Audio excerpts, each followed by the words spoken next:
Obrigada por receber a gente aqui na casa do senhor aqui em São Paulo. É um prazer.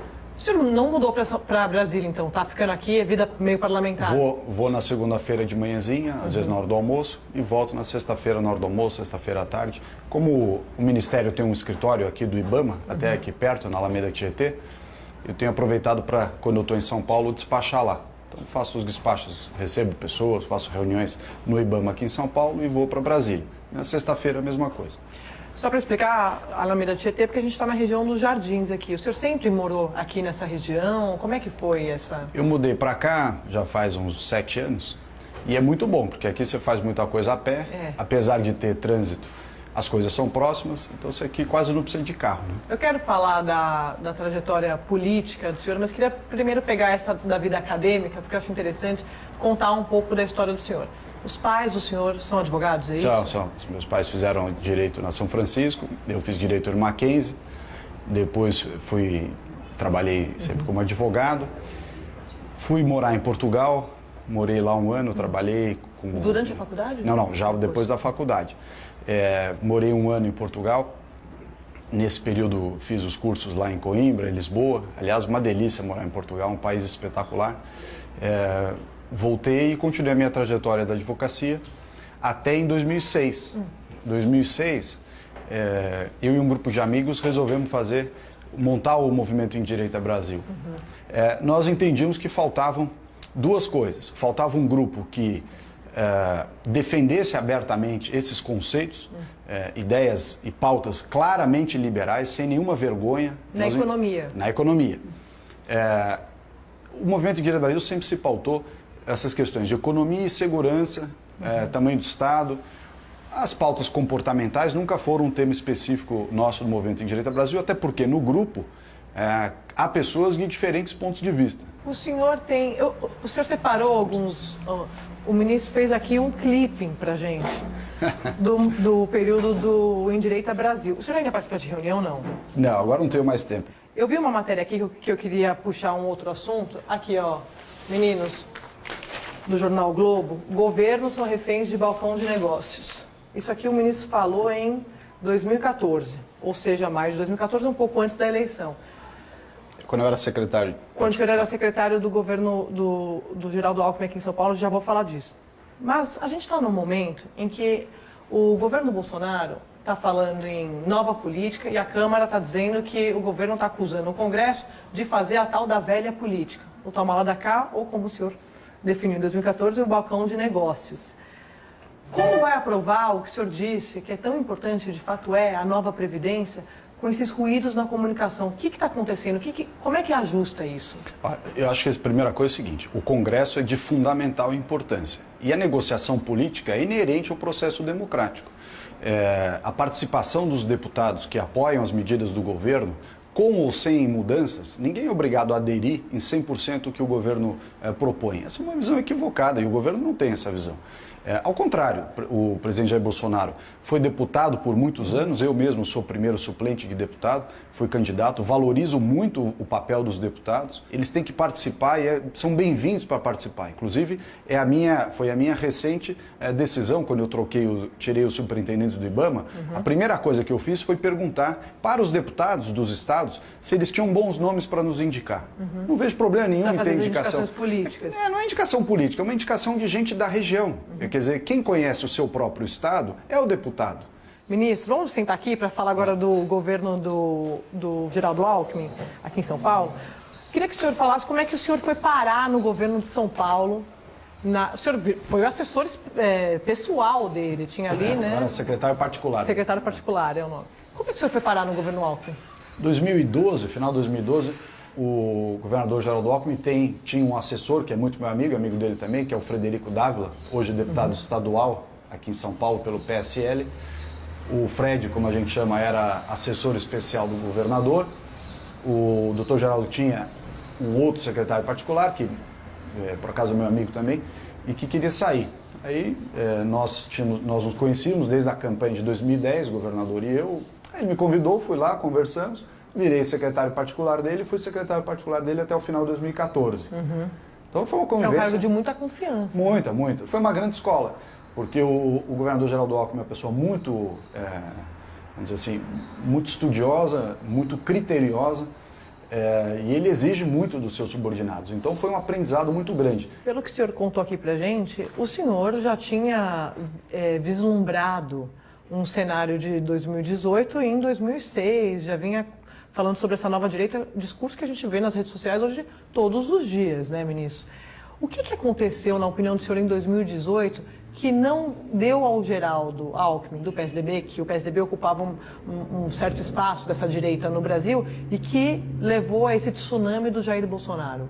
O doutor Geraldo assumiu uma postura, que é uma postura histórica dos tucanos, de ficar em cima do muro, ao invés de bater no Haddad, no sentido político, é claro, resolveu bater no Bolsonaro, que na minha opinião foi um equívoco completo. Acho que erraram ao bater na pessoa física do presidente, erraram ao bater de maneira, eu diria assim, até um pouco deselegante em termos que dizem respeito à vida e à campanha do presidente. E a sociedade se indignou com isso. A sociedade queria uma mudança de postura e queria uma mudança de ideias, de valores, de princípios, uma pauta claramente liberal e tudo mais. O que aconteceu com isso? Ele perdeu a eleição. O Bolsonaro, que era uma renovação, uma postura, uma inovação, ganhou a eleição, fez muito bonito na eleição, mas é uma agenda, Andréia, que eu acho que é inexorável para o Brasil. Qualquer candidato hoje que quiser fazer alguma coisa boa para esse país tem que fazer com a agenda liberal. Na economia, né? Na economia. As questões comportamentais são questões de foro íntimo. Cada um... Mas o governo não trata dessa forma, ministro, porque o que parece é que o problema do Brasil é uma questão ideológica. Mas é também. Mas o senhor, por exemplo, o senhor tem filhos. Sim. Os filhos do senhor podem usar, o menino pode usar rosa se quiser? Atenção! É uma nova era no Brasil. Menino veste azul e menina veste rosa! Ela não disse isso. Ela fez uma figura de linguagem. Ela não fez regra nenhuma para E o Golden Shower? Aquilo foi uma coisa, vamos dizer assim, o presidente fez um comentário para chamar a atenção para um tema. De fato, no Brasil, essa questão da imoralidade, da falta de critérios e de valores familiares, passou do limite. O presidente fez um comentário para chamar a atenção para o tema.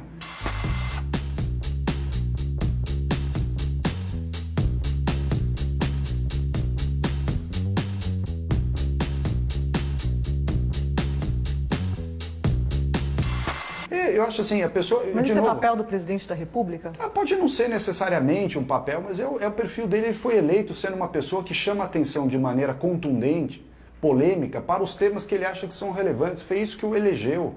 No caso do senhor, o senhor ocupa um ministério dos mais importantes, que é o Ministério do Meio Ambiente, e que o senhor sempre repete quando a gente conversa que o governo tem uma linha, tem uma política. E o senhor, a minha grande questão é, onde é que o senhor se encontra com o presidente Bolsonaro para ocupar essa pasta tão importante?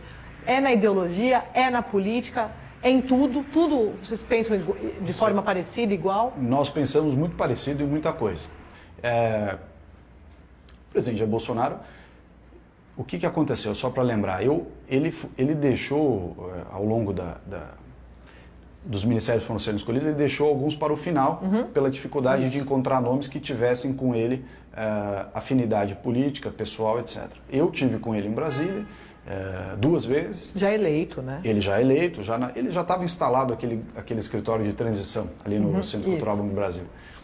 Eu tive com ele 2 oportunidades, conversamos um pouco sobre o que eu achava que tinha que ser feito, o que eu tinha feito aqui em São Paulo. Como você foi parar lá? Quem indicou?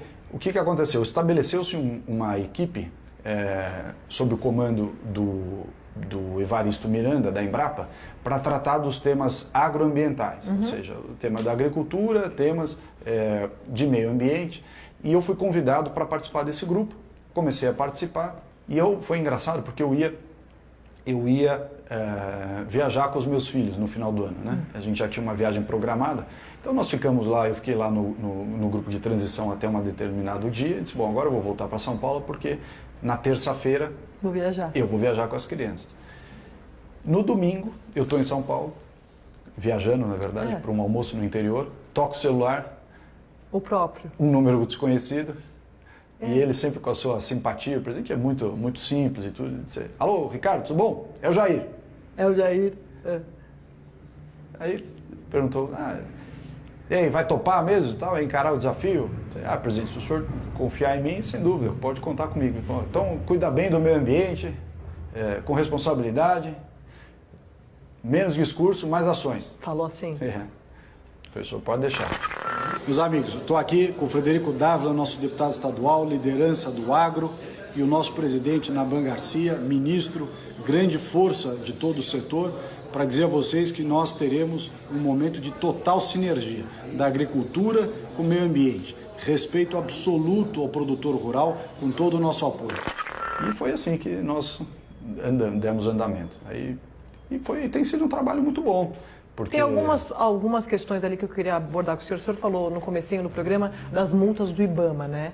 O IBAMA, o senhor teve ali uma queda de braço no começo, porque o senhor tem essa visão de que há um excesso de voluntarismo de alguns fiscais em relação às multas, e os críticos dizem que, na verdade, ali quando o senhor faz esse tipo de crítica, é para favorecer o agro. Falou no comecinho do programa das multas do IBAMA, né? O IBAMA, o senhor teve ali uma queda de braço no começo, porque o senhor tem essa visão de que há um excesso de voluntarismo de alguns fiscais em relação às multas, e os críticos dizem que, na verdade, ali quando o senhor faz esse tipo de crítica, é para favorecer o agro, os empresários. Fala um pouco sobre isso. Não é verdade. Eu pedi uma equipe minha que viajasse os escritórios do IBAMA nacionalmente, e o que a gente verifica é uma falta de gestão completa e absoluta, em primeiro lugar. Segundo, quando o órgão exagera no seu poder fiscalizatório, quando ele vai além daquilo do que preceitua a regra, preceitua a lei, numa visão que é claramente uma visão de perseguição, uma visão persecutória, você descredibiliza, desacredita a atividade estatal. Ou seja, aquele que está sendo fiscalizado, e aí não é só do agro não, estou falando de indústria, enfim, qualquer um que é injustiçado por um excesso de perseguição, ele acaba se rebelando,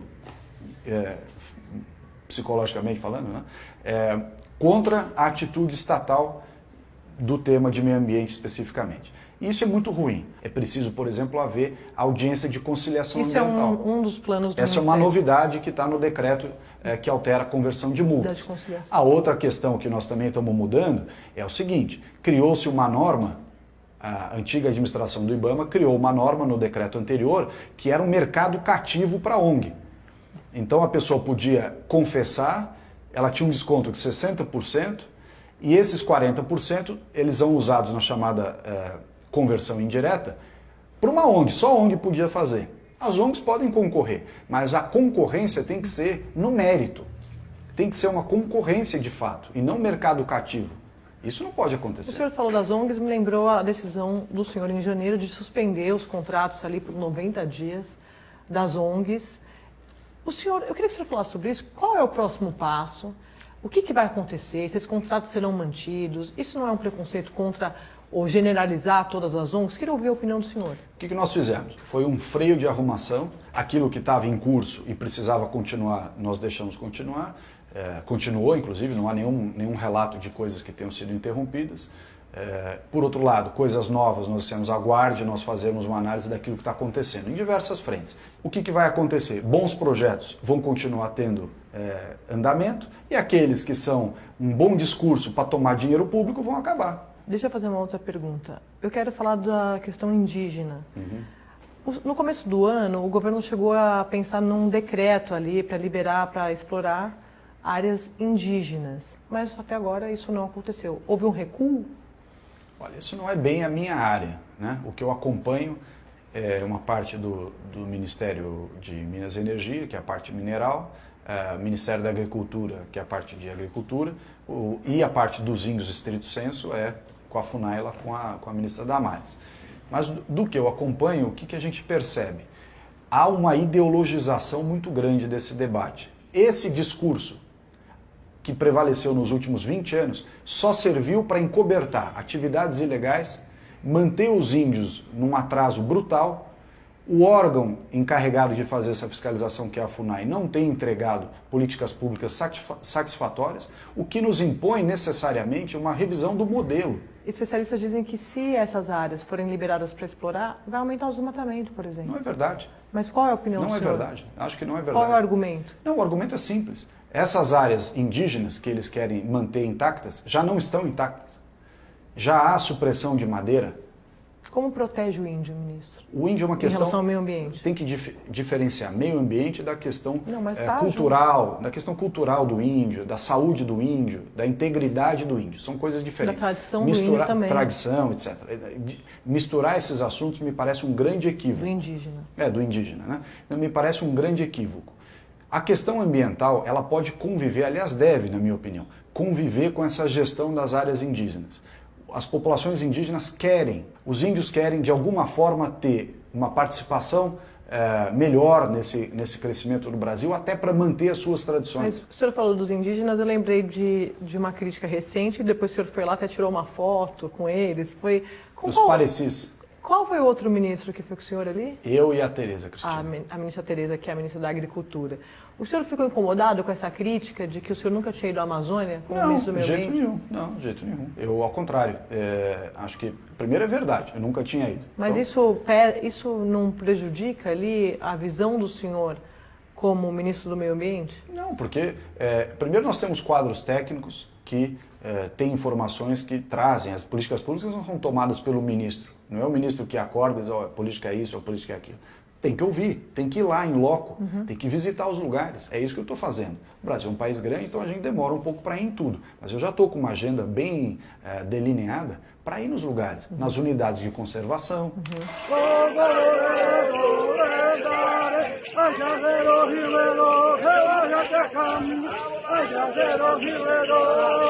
O senhor tinha falado uma vez para mim em entrevista que o Acordo de Paris, por hora, estava mantido.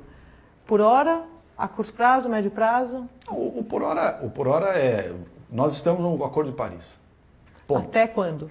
Até quando for conveniente para o Brasil. Do momento, nos parece que não há nenhum inconveniente. Ao contrário, nós temos até alguns instrumentos financeiros que nós podemos utilizar. E a mudança climática? O senhor repensou a questão do aquecimento global? Não, eu não discuto que nós estamos sofrendo mudanças do clima. Aliás, tenho dito isso desde o princípio. A mudança é visível, regime de chuvas, Mas o mar. a causa? A causa é que me parece uma discussão que cabe à ciência, à academia travar. Uns dizem que as causas estão totalmente ligadas à atividade do homem, outros dizem que ela é parte do homem, parte da dinâmica da Terra, e outros dizem que ela é totalmente da dinâmica da Terra, nada do que a gente fizer vai influenciar no clima. Isso, mas teoricamente, ninguém critica, ninguém duvida de que a mudança climática, a causa é o homem. Não é verdade, André, que ninguém critica. Não é verdade.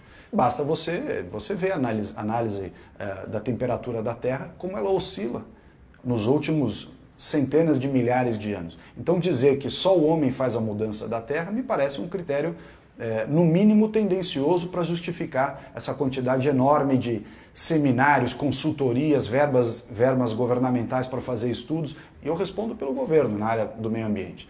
O governo tem outras pautas prioritárias, quais sejam saneamento, um país que não tem saneamento como o nosso é uma vergonha, gestão do lixo, dos resíduos sólidos, a mesma coisa, gestão da qualidade do ar, essa fumaça nas cidades, essa poluição do ar, tudo isso é agenda de qualidade ambiental urbana, verdadeira prioridade do Ministério.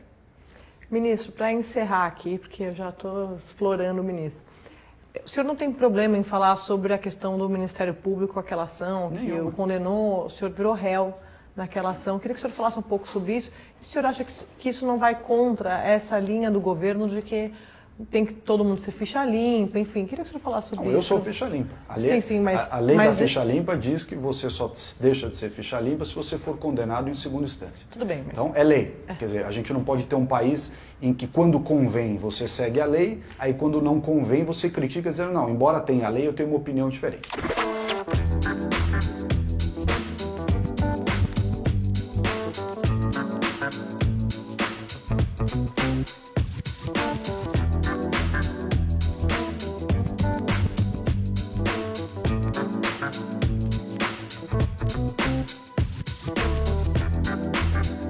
A decisão só vale se você foi condenado em trânsito em julgado, decisão que não cabe mais recurso. Não é o caso nem de longe. Eu fiz o que era necessário, André.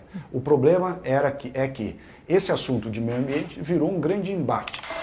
Este programa foi gravado antes do pedido de exoneração de 3 diretores do Instituto Chico Mendes de Conservação da Biodiversidade, o ICMBio. Eles pediram demissão hoje. Eram funcionários de carreira ligados à área ambiental, que decidiram acompanhar a decisão de Adalberto Eberhard, ex-presidente do ICMBio. Adalberto também pediu demissão. Ele ficou pouco mais de 3 meses no cargo. Saiu depois de o ministro ter anunciado um processo administrativo contra servidores que não participaram de um evento no Rio Grande do Sul. A saída dos diretores do ICMBio acontece em meio a discussões no governo sobre qual o papel do Instituto e a possibilidade de fusão entre o ICMBio, que é responsável pela implantação, gestão, manutenção e fiscalização de parques, florestas nacionais e outras unidades de conservação no Brasil, e o IBAMA, órgão voltado para o licenciamento ambiental, que é criticado por ambientalistas. Pelas redes sociais, Salles agradeceu a dedicação dos diretores que pediram exoneração e anunciou a chegada da equipe formada exclusivamente por oficiais da Polícia Militar de São Paulo, que trabalharam com o ministro quando ele era secretário estadual de Meio Ambiente em São Paulo. Para o lugar de Eberhard na presidência do ICMBio, o ministro indicou o coronel Homero de Jorge Cerqueira, que atuava como comandante da Polícia Militar Ambiental do estado de São Paulo. E os novos diretores serão o coronel da PM, Lorentini, o tenente-coronel da PM, Simanovic, o major da PM, Marcos Aurélio, e o também major da PM, Marcos José. O coordenador de políticas públicas do Greenpeace diz que vê com preocupação o que está acontecendo no Ministério. O pedido de exoneração do presidente do ICMBio, o pedido de exoneração de alguns diretores que aconteceu hoje, todos esses pedidos são reflexo de pessoas que estão fazendo uma crítica pública, porque estão vendo que o governo está destruindo o Ministério do Meio Ambiente por dentro. Olha, as medidas que o Ministério e o governo vem tomando colocam em risco grave, a capacidade do Estado brasileiro, do Ministério do Meio Ambiente, do IBAMA, do ICMBio, de cumprir o seu papel, que é proteger o patrimônio natural dos brasileiros. Em São Paulo, hoje, o ministro justificou as mudanças. Bom, a partir do momento que o presidente Adalberto deixou o ICMBio, eu entendo que era necessário e uma decorrência natural que toda a diretoria que ele havia escolhido também fosse substituída por pessoas que são da minha confiança e também do futuro presidente, do coronel Homero. Bom, primeiro vamos fazer um reordenamento administrativo para dar maior eficiência, maior celeridade em todo o operacional e na gestão do Instituto. Também apoiar as importantes concessões de parques que nós vamos fazer do Instituto. E, por outro lado, também